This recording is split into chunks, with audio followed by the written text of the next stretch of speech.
네, 주식에 이제 처음 입문하시는 분에게 좀 해줘야 될 이 조언 한마디 부탁 좀 드릴게요. 아, 예. 주식을 처음 하실 때 지금 그 전까지 이제 개인분들 하시는 걸 보고 또 그다음에 우리나라에 있는 그 많은 주식 서적 전문가들이 말씀하시는 것 중에 상당 부분은 사실 기술적인 부분이 많이 있었어요. 차트 위주로 많이 예, 하죠. 차트에 대한 뭐 돌파 매매 뭐 등등등등 많이 있으시고 그다음에 여러 가지 지수의 과열과 상승률을 예측할 수 있다고 하는 보조 지표들을 많이 활용을 하셨고 네. 그런 부분들이 일정 부분 유효하지만 네. 사실 그 주식과 주가의 이제 약간 본질을 좀 생각을 해보면 네. 주식은 회사에 대한 지분이잖아요. 네.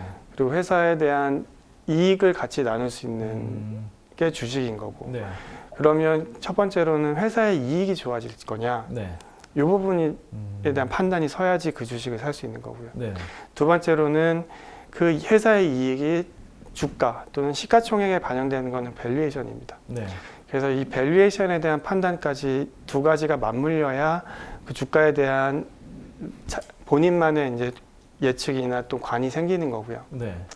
그렇기 때문에 많은 전문가들이 얘기하는 것 중에 기업에 대한 펀더멘탈에 네. 대해서 얘기하는 부분은 충분히 귀담으로 듣고 공부를 하시고 본인이 잘 아시는 기업 위주로 접근을 하시는 게 제일 네. 좋을 것 같고요. 두 번째로는 밸류에이션에 좀 민감해지셔야 돼요. 그래서 사실 이익이 나지만 시장에 알려져 있지 않거나 성장이 네. 없어서 PER 5배 받는 회사들도 있거든요. 네. 근데 모든 사람들이 다 알고 이 회사는 나중에 사업에 대한 성공 가능성이 굉장히 높아서 지금 앞으로 뭐 한 3년 뒤에 5년 뒤에 이 회사는 얼마를 벌 거니까 그때 기준 밸류에이션 했을 때 지금은 안 비싸 라고 하고 사셔도 돼요. 네. 그러니까 두 가지 다 가능한데 성장성을 보고. 예, 네.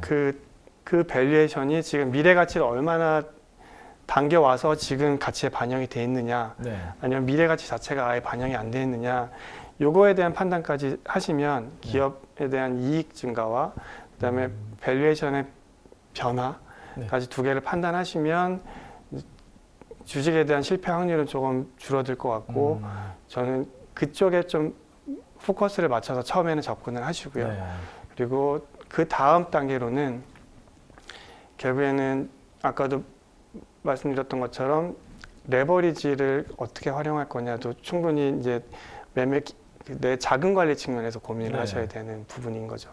내가 이 돈을 얼마를 내 전체 자산에서 이 정도는 내가 주식에 투자해도 감당할 수 있을까 하는 부분을 좀 냉정하게 판단을 하셔서 그 네. 자산을 할당하시고 네. 그에 대한 관리를 어떻게 하느냐는 측면에서 접근을 하시면 결국에는 이제 리스크 대비 리턴이 얼마나 될지를 네. 고민을 하시게 될 거예요. 그래서 첫 번째로는 이제 주식을 바라보는 기업 이익과 밸류에이션의 펀더멘탈 수익적인 부분이었다면 두 번째로는 이걸 통해서 생기는 리스크들이 뭐가 있고 그 네. 리스크가 나의 인생에 어떻게 영향을 미칠지를 좀 깊이 있게 고민을 하셔서 네. 아, 내가 이 정도는 리스크를 내가 감당할 수 있으니까 여기까지 한번 해보자. 그리고 요거 만약에 잘 안 되더라도 나는 괜찮아. 뭐 앞으로 계속 하는 일 열심히 하면서 먹고 살면 돼. 네.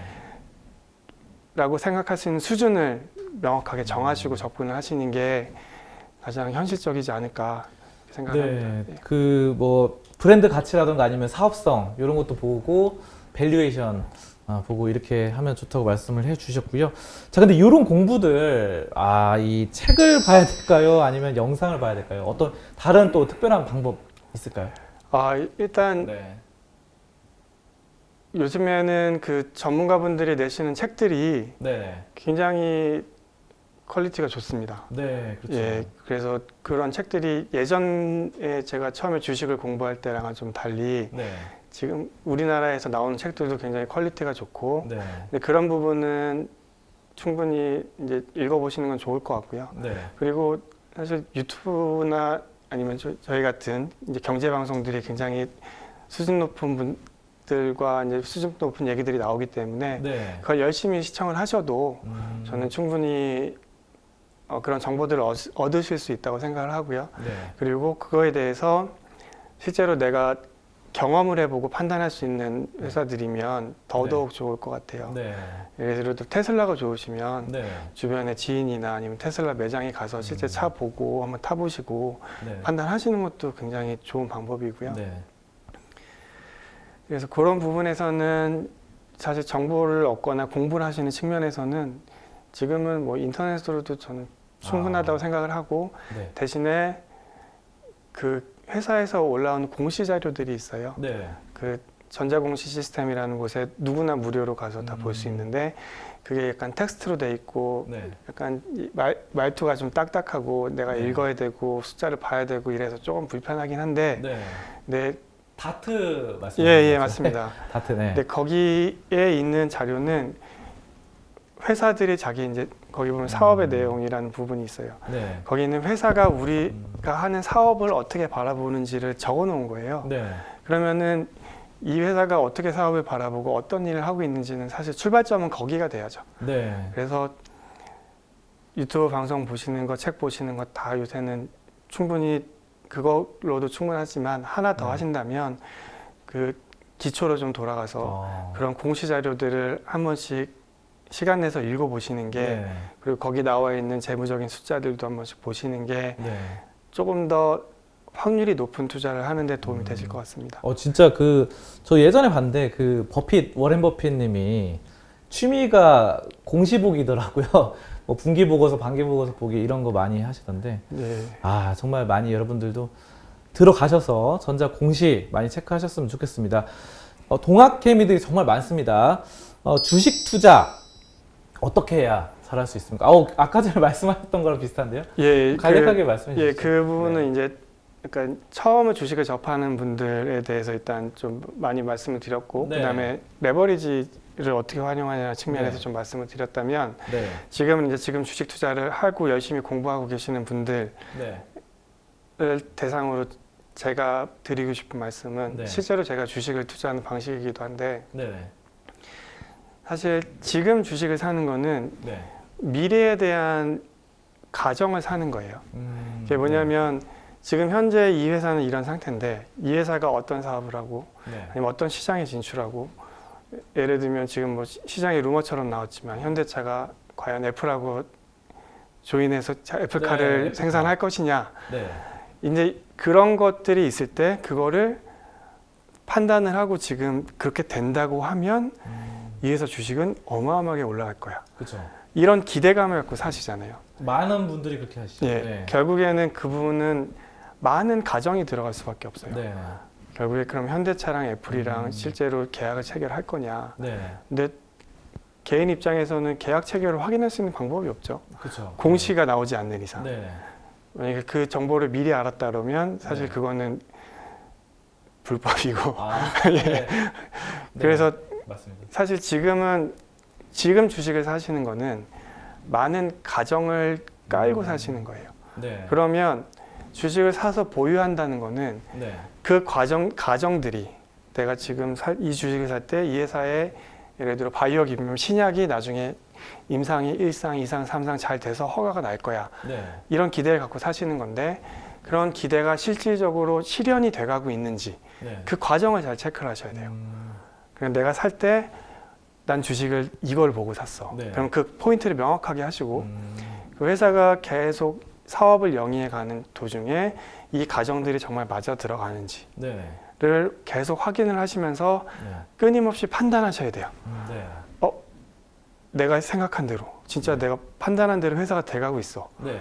그러면은 그럼 이 회사는 돈을 이만큼 벌 거니까 계속 보유. 네. 근데 어느 한순간에 보니까 이 회사랑 계약이 됐어야 되는데 그 회사 계약이 다른 회사랑 됐어. 네. 그러면 이 회사는 안 된 거잖아요. 네. 그러면은 처음에 주식을 살 때 판단했던 거에서 이 회사 이익이 얼마나 줄어들지, 그 판단을 계속 하셔야 되는 거예요. 네. 그럼에도 불구하고 다른 부분의 성장이 더 클 수 있으니까 이 회사는 난 보유하겠다. 또는 이게 안 되면 이 회사가 앞으로 성장 가능성이 별로 없는데 네. 라고 판단이 되시면 거기서 이익절이든 손절이든 과감하게 행동. 네. 그래서 처음에 주식을 사실 때 사시는 포인트를 명확하게 집어가시고 네. 그 포인트가 실질적으로 실현이 되고 있는지를 계속 체크를 하시면서 보시다가 그게 실제로 판단하고 맞아 들어가면 보유. 만약에 맞아 들어가지 않거나 회사가 뭔가 다른 방향으로 가고 있으면 거기서 과감하게 행동을 하셔야 된다. 네. 예를 들어 개인분들 중에 이렇게 얘기하시는 분들 많잖아요. 아, 이거 지금 40% 빠졌는데 어떻게 팔아? 네. 한번 주가 뛰면 팔아야지. 네. 사실 그렇게 하시면은 그 손실이 얼마나 더 커질지, 내가 그걸 얼마나 더 끌고 가야 될지 손절. 이걸 그냥 마냥 기다리셔야 돼요. 그러면 그동안에 사실 40% 손절을 하더라도 60% 갖고 주식을 투자해서 네. 수익을 낼 수 있는데 네. 근데 그거에 돈이 묶여서 네. 투자를 못 하시는 거잖아요. 네. 그럼 결국엔 그것도 기회비용이거든요. 그러면은 그걸 정말 내가 인고의 시간을 들어가서 예를 들어 100층에 물렸는데 네. 지금 50층인데 구조대 옵니까? 그러면서 네. 그거를 내가 계속 기다리고 저 100층까지 다시 올라갈 걸 기다릴 건지 네. 아니면 50층이라도 내가 손절을 하고 네. 다시 열심히 뭔가 기업 분석도 하고 찾아보고 다른 사람들 얘기도 많이 듣고 내가 경험도 해보고 이러면서 다시 100층까지 스스로 올라갈 건지 그 판단을 하셔야죠. 네. 근데 그렇게 됐을 때 저는 과감하게 손절을 하거나 과감하게 매도를 하는 게 맞다고 생각을 하는 거고요. 네. 그렇게 과감하게 결단을 하실 필요가 있습니다. 네. 근데 그게 근거 없이 하는 것도 아니고 내가 샀던 이유와 그게 실제 현실과의 괴리가 생겼을 때 그 회사의 미래 전망을 갖고 하는 거니까요. 네. 그럴 때는 저는 과감하게 행동하시는 거를 좀 추천드립니다. 그렇다면 이제 매도 많이 말씀해 주셨는데요. 또 주식을 처음 투자할 때, 주식을 선정할 때 보는 매수 기준 이런 거는 어떻게 되십니까? 일단 사실 주식은 이제 계속 기초적인 관점에서 말씀을 드리는 건데 이익과 밸류에이션 이 두 가지에 대한 판단이라고 말씀을 드렸잖아요. 네. 그러면 사실 이 회사의 성장성이 가장 중요합니다. 제가 보는 기준은 그래요. 그러니까 아까 밸류에이션도 말씀하셨는데 가치주와 성장주 둘 중에는 굳이 고르시다 하면 어떤 쪽이시에요? 저는 네. 사실 가치주와 성장주를 네. 구분하는 게 별로 의미가 없다고 생각을 해요. 네. 근데 그거를 구분하는 이유를 이제 수익률과 리스크 측면에서 좀 말씀을 드리면 네. 성장주는 수익률이 높을 것 같다. 네. 라는 측면이 강한 거고 가치주는 자산 가치나 이익 가치가 있으니까 좀 하방 리스크가 적다. 네. 요 측면이죠. 네. 근데 가치주도 사실 이익이 나는 구간은 네. 그 당시에는 성장주예요. 그래서 네. 예를 들어 내가 2020년에 투자를 해서 2030년에 팔겠다라는 네. 가치주 투자를 했어요. 네. 근데 이 사이에 사실 시세가 나는 구간은 네. 1, 2년밖에 안 됩니다. 네. 근데 그 1, 2년 동안은 갑자기 뭐가 바뀌어서 시세 차익이 났냐? 네. 그걸 대부분 따져보면 그 당시에는 안전하게 자산을 깔고 있던 것들이 네. 그 1, 2년 사이에 갑자기 이익이 확 증가해요. 그 주가가 그때 확 늘어나요. 네. 그러면 가치주였던 게 사실 이익이 늘어나면 성장주로 봐야 되잖아요. 변신을 하는 거죠. 그렇죠. 변신을 하는 거죠. 네. 그러면 가치주 투자하시는 분들은 안전하게 이 회사는 캐시가 있고 네. 벼서 배당이 나오고 그러니까 나는 하방 리스크 없이 가는데 이 회사는 안정적으로 1년에 10%씩 성장을 하니까 네. 나는 그 10% 수익에 배당 수익을 하면 나는 수익률이 충분해라고 판단을 하시는 것 같고 네. 대신에 정말 큰 시세가 날 때는 성장주다. 알겠습니다. 그러면 결국엔 성장주와 가치주를 구분하는 게 큰 의미는 없다고 보이고요. 네. 대신에 내가 수익률을 얼마를 기대하느냐에 네. 따라서 성장주를 택할 거냐 네. 아니면 좀 하방 리스크가 적어도 나는 기다릴 수 있는 투자를 할 거냐 이제 네. 요거에 대한 판단만 있으신 거고요. 네. 그래서 성장주 투자를 하실 때는 지금보다 더 큰 성장이 나올 건지를 판단하셔야 돼요. 네. 이게 뭐냐면 예를 들어 어떤 회사가 뭐 1년에 100억을 벌었어요. 네. 근데 그 다음에는 200억을 벌었어요. 네. 그리고 그 다음에는 300억을 벌었어요. 네. 그리고 그 다음에는 400억을 벌었어요. 네. 그러면 주가는 100억 벌 때, 네. 그러니까 예를 들어 시가총액이 100억이었다고 치면 400억 벌 때 시가총액이 400억이 될 거냐? 네. 그렇지 않아요. 네. 시차 100억인 회사가 이익이 200억이 났을 때 네. 이미 시가총액은 3, 400억에 가 있습니다. 네. 그게 뭐냐면 미래이익을 땡겨와요. 선반영 뭐 이런 그렇죠. 거죠. 그게 밸류에이션의 상승인 거죠. 예. 네. 그리고 사실 100억에서 200억 올라갈 때는 100% 상승. 네. 200억에서 300억 올라갈 때는 50% 상승. 네. 300억에서 400억 올라갈 때는 30% 상승이에요. 그러면 시세가 제일 센 구간은 100% 상승하는 구간입니다. 네. 그 얘기는 뭐냐면 지금 100억 벌던 회사가 200억 벌었는데 네. 200억 번 회사를 지금 살까 말까 고민을 하셔야 되잖아요. 네. 그럼 그럴 때는 나중에 400억 벌 때까지 내가 이 회사를 보유하고 있을까를 판단하셔야 돼요. 네. 그렇지 않으면 이미 400억까지 반영된 시세에 사시는 거다. 그래서 여기는 100% 성장 나오던 회사가 200% 성장이 나오는 구간에서 주가가 굉장히 세기 때문에 네. 지금까지 10%씩 성장했으면 성장주를 보실 때는 이 회사가 10%가 아니라 20%, 30%를 성장할 수 있는 시점에 사셔야 되는 거고 네. 가치 투자를 하시는 분들은 정말 이 회사가 나중에 이런 성장 가능성이 있지만 네. 현재 나는 배당과 지금의 성장률도 충분하고 네. 밸류에이션 측면에서 싸다 네. 라고 판단되시면 그때는 쌀 때 들어가는 거고 그래서 성장주와 가치 투자는 약간 다른 방식으로 접근을 하셔야 될 것 같습니다. 네. 그러면은 라이언자산운용에서 좀 가장 많이 매집해 있는 주식 섹터는 좀 어떻게 될까요? 뭐 반도체라든가 건설, 바이오 이런 거 있잖아요. 예, 업종. 좀 일단 말씀해 업종으로는 저희는 IT랑 바이오 네. 쪽이라고 말씀을 드릴 수 있을 것 같고요. 네. 예, 그 부분은 아마 많은 분들도 비슷할 것 같아요. 네. 지금 이제 그쪽의 시대의 흐름이 그쪽으로 가고 있으니까 네. 그 부분은 어쩔 수 없을 것 같고 그리고 그 저희 회사 특성상 네. 저희는 절대 수익을 추구하는 형태로 투자를 많이 해요. 네. 그래서 뭐 유명하신 분들 중에는 주식 한 번 사면 이제 절대 팔면 안 된다. 네. 파는 거는 굉장히 예외적인 상황이다. 이렇게 많이 말씀을 요즘 하시는데 많이 나오시는 예. 졸리님이 많이 그러시죠. 근데 네. 사실 저희 회사가 아니라 저는 그렇게 생각하지 네. 않고요. 당연히 빠질 것 같으면 네. 파는 게 맞고 아. 내가 생각한 가정과 틀어지면 네. 파는 게 맞고 그래서 사실 어떤 회사들은 그 가정이 앞서 말씀드린 가정이 맞으면은 길게 보유를 하기도 하지만 네. 또 그 가정이 틀렸다 그러면 이제 팔기도 하고 그래서 이렇게 막 장기 보유를 길게 운영하진 않습니다. 아, 그렇군요. 아무튼 말씀해 주신 게 업종이 IT와 바이오 많이 보유하고 계시다고 합니다.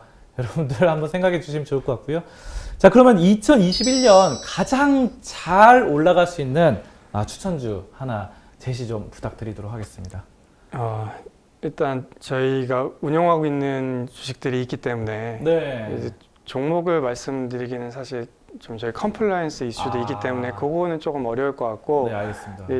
이제 주식을 고르실 때 좀 약간 참고하실 수 있는 사항을 말씀을 드리면 네. 앞서 제 첫 번째 질문 주셨던 3,000포인트가 계속 네. 될 거냐, 아니면 더 갈 수 있을 거냐에 대해서 말씀드렸을 때 말씀드린 이유들 중에 하나가 이제 경제적인 환경 또는 네. 정책적인 환경, 그 다음에 네. 산업 트렌드 변화 이런 것들이 있는데 네. 그거는 지속될 것 같아요.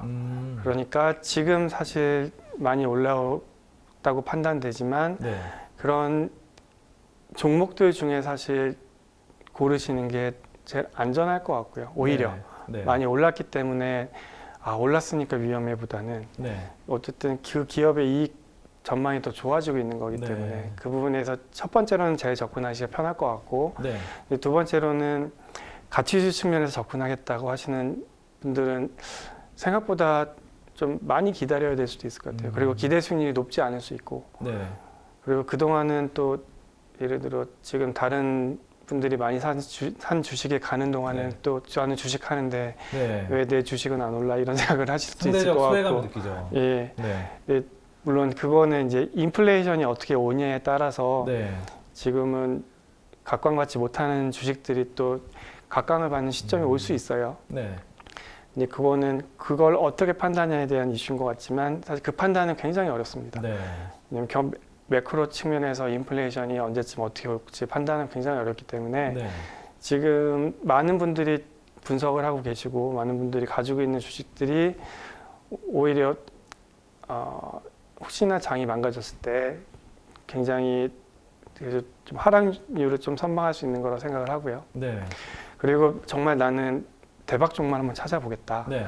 그러면 저는 코넥스 시장에 있는 주식들 많이 해보실 거를 좀 추천을 드려요. 그러니까 상장을 아직 안 해도 긍정적으로 보시는 거죠. 왜냐하면 일단 네. 코넥스 시장이 상장 시장과 비상장 시장의 특성을 다 가지고 있죠. 네네. 예, 코넥스 상장 요건은 그래도 많이 완화가 되어 있는 편이기 때문에 네. 코넥스에 일단 여러 가지 이유로 기업들이 상장을 하는데 네. 그리고 공시도 해야 돼요. 네. 그러니까 상대적으로 정부의 접근이 수월한 것도 있고 네. 그다음에 가치라는 게 이제 시가총액이라는 게 나와 있으니까 네. 그 시가총액 측면에서 회사 가치라는 것도 좀 네. 측정할 수 있는데 네. 그 중에 아직 코스닥 시장에 상장되지 않았기 때문에 네. 알려지지 않아서 또는 뭔가 가시화되지 않아서 네. 약간 저평가된 종목들이 좀 있습니다. 그러면 그 종목들에서 잘 고르시면 그 회사가 코스닥이든 코스피든 상장할 때 상장 차익도 보실 수 있고 네. 그리고 굉장히 높은 업사이드를 보실 수 있을 것 같아서 네. 정말 대박 종목 한번 찾아보겠다라고 하시면 코넥스 기업 그렇게 많지 않거든요. 네. 한번 찾아보시는 것도 저는 굉장히 좋은 공부도 되고 네. 기회라고 생각을 합니다. 알겠습니다. 요즘 동학개미들이 또 직접 투자를 많이 하고 있는데, 자, 그렇다면은 직접 투자 대비 이 펀드의 장점은 뭐가 있을까요? 일단 뭐 장점을 말씀드리면 네.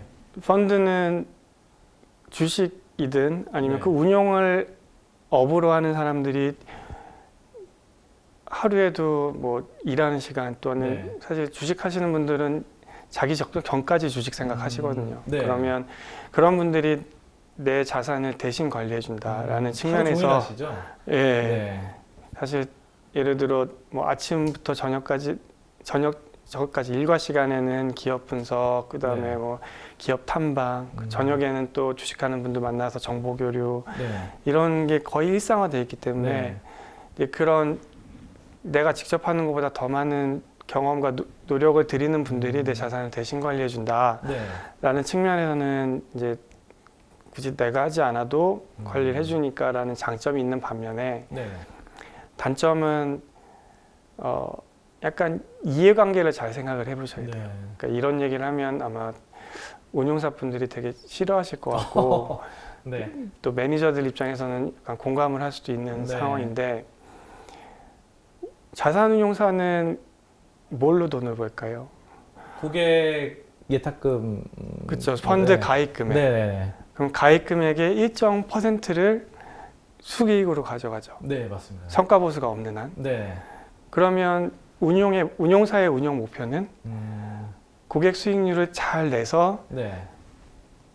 전체적인 사이즈를 키우는 게 운용사의 목표인 거예요. 네. 물론 고객 수익률이 전제가 돼야 됩니다. 네. 근데 그 고객 수익률이 굉장히 변동성 높거나 네. 또는 고수익을 원해서 가지 않아요. 안정적인 수익을 낼 수 있으면 수익률을 통해서 이제 사람들이 안정적인 걸 보고 계속 우리 펀드에 가입할 수 있기 때문에 네. 운용 자산 규모를 늘리고 그게 운용사의 수익이 됩니다. 네. 그러면 이제 공모펀드 같은 경우에는 아까 말씀드린 그런 현상이 나오는 거예요. 네. 벤치마크 지수를 코스피 200이나 코스피 지수로 맞춰 놓으면 지수보다 1%만 잘하자. 네. 그러면 지수가 10% 빠지는데 우리 펀드는 9% 빠졌으니까 잘했어라고 생각을 하죠. 하락장 때 손실 예. 많이만 안 보면 잘했다 이거죠. 예, 그렇죠. 기준보다. 예. 그리고 그런 부분들은 사실 고객분들도 어느 정도 이해는 하시지만 네. 저희 같은 이제 저태수익형을 주로 많이 하는 곳에서는 네. 그리고 제가 만약에 펀드 투자를 한다면 네. 그래도 펀드 투자하고 전문가인데 손실 안 내야 되는 거 아니야? 사실 이런 생각을 좀 저는 갖고 있거든요. 네. 그리고 또 제가 그 증권사 이제 고유자산 운용을 좀 했어서 네. 그 고유자산 운용 같은 경우에는 사실 손실 내면 자리가 없어질 수도 있는 의자가 없어지죠. 예, 네. 책상도 사라지고 책상이 없어지죠. 그러니까 그런 마인드로 이제 그 운용을 하다 보니까 네. 이제 약간 저태 수익을 내야 된다는 이제 철학이 있고 이제 그 부분은 저희 회사가 전체적으로 다 공유를 하고 있는 부분이고요. 네. 그래서 일단 회사의 이해관계와 네. 펀드에 가입한 개인의 이해관계가 조금 다르다. 네. 회사 입장에서는 전체적인 펀드 운영 사이즈를 늘리는 게 목표고 네. 개인들은 수익을 내는 게 목표고 네. 맞습니다. 그리고 하나 더 들어가면 네. 회사의 이익과 그 펀드를 운영하는 매니저의 이익이 또 차이가 나요.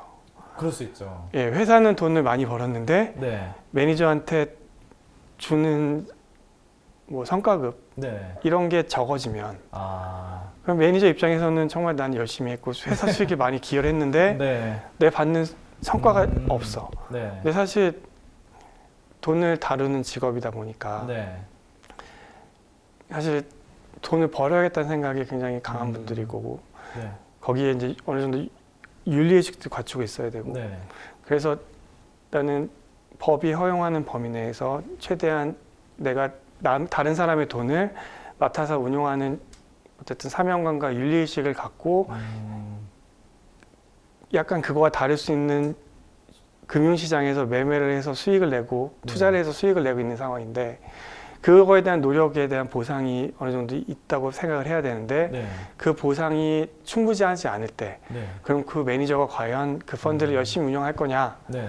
이제 그런 이슈가 또 있는 거죠. 그래서 사실 펀드를 가입하실 때는 그 이해관계가 내 이해관계와 일치하는지를 좀 보셔야 돼요. 아. 예, 그래서 펀드에서 수익이 나면 당연히 이제 운용사한테도 도움이 돼야 되고 수익이 돼야 되고 그걸 그 운용사의 펀드를 운영하는 매니저한테도 도움이 돼야 되고 그래서 그런 이해관계가 일치되는 펀드가 네. 사실은 가장 좋은 펀드다. 그리고 추가로 이제 라임이나 아니면 오티머트 같은 사태가 있으니까 좀 인맥이 있으시면 그 네. 매니저에 대한 레퓨테이션 그 회사에 대한 레퓨테이션도 좀 체크를 해보시고 네. 그런 윤리적인 문제가 없는 회사의 펀드를 골라서 네. 가입하시면 네. 그러면 직접 하시는 것보다는 적은 노력으로 그래도 기대하는 정도의 수익 적어도 크지 않은 손실이 날 수 있을 거라고 네. 저는 생각합니다. 야, 볼 게 많네요. 펀드 투자하는데 회사도 봐야 되고, 자산운용사도 봐야 되고, 펀드 매니저가 누군지도 봐야 되고, 또 회사의 정책, 뭐 급여 정책 이런 것도 다 여러 가지를 체크해야 될 것 같습니다. 자, 시간이 좀 많이 됐는데요. 이제 마지막으로 좀 시청자분들에게 주식 투자는 꼭 이렇게 해야 된다라는 거 말씀 한번 부탁드리도록 하겠습니다. 예, 아마 지금까지 말씀드린 내용을 제가 정리하는 시간이 될 것 같은데요. 일단 뭐 레버리지도 괜찮고 다 좋습니다. 네. 다 좋은데 내가 감당할 수 있는 리스크 수준을 네. 정확하게 금액으로 산정하셔서 그 부분만 이제 주식 투자에 활용하시는 게 좋을 것 같고요. 네. 그리고 두 번째로는 주식을 체크하실 때 네. 처음에 골랐던 이유, 이 주식을 내가 샀던 이유를 정확하게 판단을 하시고 네.